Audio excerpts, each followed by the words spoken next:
It seems like billionaires such as Warren Buffett are a dying breed. Looking at the wealthiest and most influential people today, they're all involved in the tech scene, such as Elon Musk, Steve Jobs, and Jeff Bezos.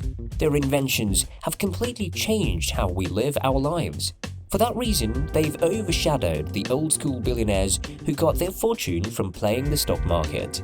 Warren Buffett is no tech mogul and isn't trying to disrupt the market as other billionaires are today, which has put him at odds with some people like Elon Musk on occasion.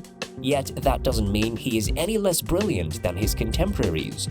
Welcome to Wealthy Takes, where we discuss the stories of the wealthiest and most influential people and how they made their fortune. The young investor. In many ways, Warren's early life was what you'd expect from a future investment wizard. He was born on August 30th, 1930, to Howard and Layla Buffett in Omaha, Nebraska. He was the only son of the couple's 3 children. His father was a congressman but worked in an investment company as a stockbroker, while his mother was a housewife. Even as a child, Warren had a gift for numbers. Many of his friends and family would sometimes ask him to solve mental math problems and would often get them right, even with large numbers. Aside from math, Warren was also interested in business and finances. According to him, this interest began when he was 7, when he found a book called 1,000 Ways to Make $1,000 in the local library. After borrowing the book, he would apply its teachings to a few small businesses. One of the lessons he took was the idea of compounding interest, a major factor in growing your investments. The book explains this with a penny weighing machine. Warren would calculate how long it would take to make back your investment of one of these machines and then make enough to buy a second penny weighing machine. Warren's first businesses were what you'd expect from a child, mostly selling candy and soda to his neighbors. As he grew up, though, he would continue to develop his money-making endeavors. First, he worked in his grandfather's grocery store and delivered newspapers, but he would move on to selling golf balls and stamps and detailing cars. By age 14, he was able to write his tax returns and listed his bike as a deductible for $35 for his paper route. A year later, in 1945, Warren started his first business, collecting money from pinball machines he would place in barbershops. He would later sell this business for $1,200. However, it wasn't just in a business where Warren made his money. As his father was a stockbroker and Warren was a whiz at math, it was inevitable that he would end up in his father's investment office. Warren would spend hours looking through the boards and learning about stocks. Warren would make his first investment at 11 when he spent $114 on 3 shares of City Service Preferred. As impressive as it was, Warren would regret his stock handling. Shortly after, it would drop to $27, but he would manage to sell it at a profit when it bounced back to $40. However, not long after, it would rise to $200 a share. Despite this loss, Warren would take it as a lesson in patience and caution when investing. This patience would serve him well in the years to come. At 17, rather than attending the prestigious Harvard Business University, Warren chose to study at Columbia Business School. This was because 2 of his brightest inspirations, Ben Graham and David Dodd, were teaching there. According to him, the 2 biggest things he learned from them were rule number 1, never lose your money, and rule number 2, never forget rule number 1. He would receive a master's in economics and would join his mentor Benjamin Graham in working at Graham Newman Corp. However, while prosperous, Warren would not make a name for himself just by working for someone else and would leave after 2 years. He would return to his home in Omaha and get his start there, becoming the Oracle of Omaha. Back at home in 1956, Warren would create his own investment firm, Buffett Partnership Limited. He would use all the things he learned from Graham to run his business, mainly by finding undervalued companies to invest in. One of his first and most famous ones was a textile producer called Berkshire Hathaway.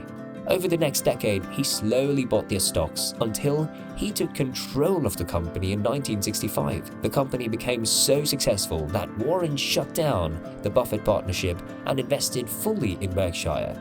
He would phase out textile production and use Berkshire's wealth to purchase stocks in other companies, including the Washington Post, Geico, and Exxon. While these became highly successful companies now, they weren't performing nearly as well at the time.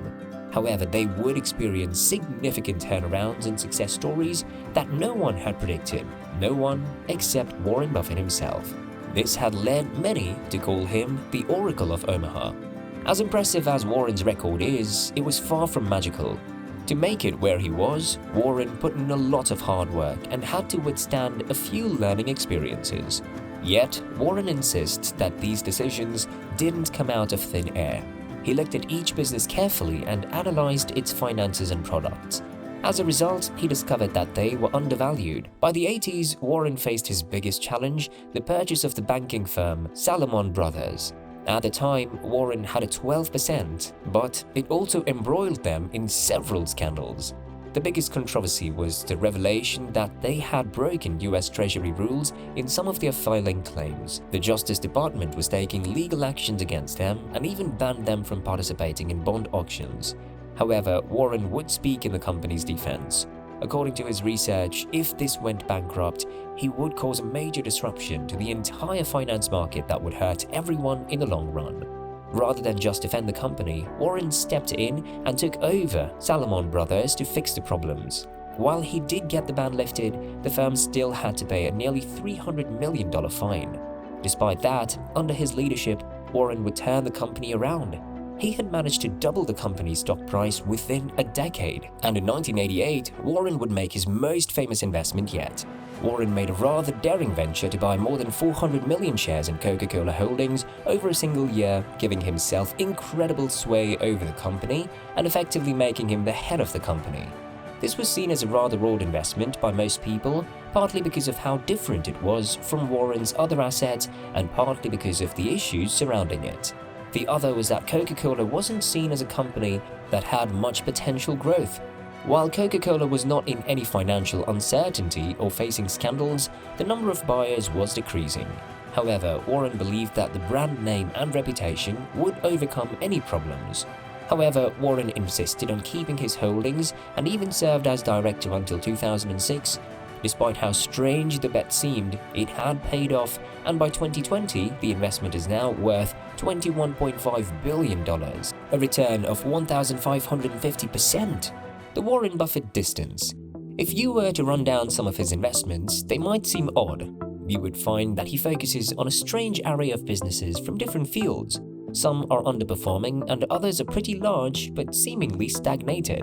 Meanwhile, he seems to ignore lucrative and fast-growing stocks completely.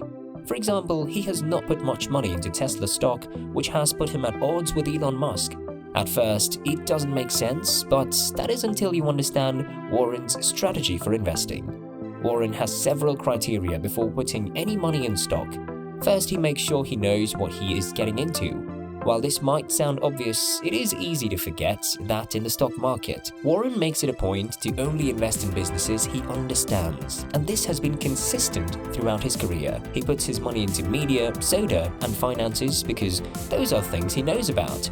Warren is a finance guy, so he knows about banking. Warren has been selling Coke since he was a boy, so he learns how valuable its reputation is, etc. Aside from the product itself, Warren also makes sure to research the company and its fundamentals.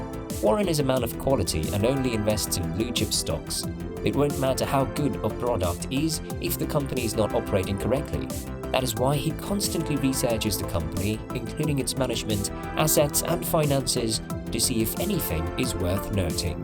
The last one is essential since he pays extra attention to their financial reports. All of these are readily available for investors, but often people fail to inspect. Here is where a common trend emerges. In almost all the companies Warren invests in, they are usually undervalued. That means these stocks are selling at a price lower than what they should be. This ensures a greater return of investment. That last part is the riskiest part for investors because you can never be sure how a stock's price might change. Yet Warren has made patience a crucial part of his strategy. When he is investing in something, it is probably going to be long-term. Warren has held onto stocks for years and even decades. This is incredibly difficult because it can be so tempting to sell when the price starts to dip or when the price spikes up, but each time Warren holds his nerve. One way he ensures that a company will grow is by checking whether they have a moat. He's not referring to a literal moat, of course, but a symbolic one. This sets the company apart from others and gives it an advantage. Something like that ensures they have room to grow. For his favorite stock, Coca-Cola, Warren relies on its instant brand recognition as a moat. This combination ensures that Warren Buffett not only secures his fortune, but of others. While it might not be as flashy as tech or creating a social media app, the slow and steady growth has allowed Warren to grow his fortune and still stand as tall as other billionaires. Warren Buffett sums it up the best himself when he says, "I insist on a lot of time being spent, almost every day, to just sit and think. This is uncommon in American business. I read and think. So I do more reading and thinking and make fewer impulse decisions than most people in business."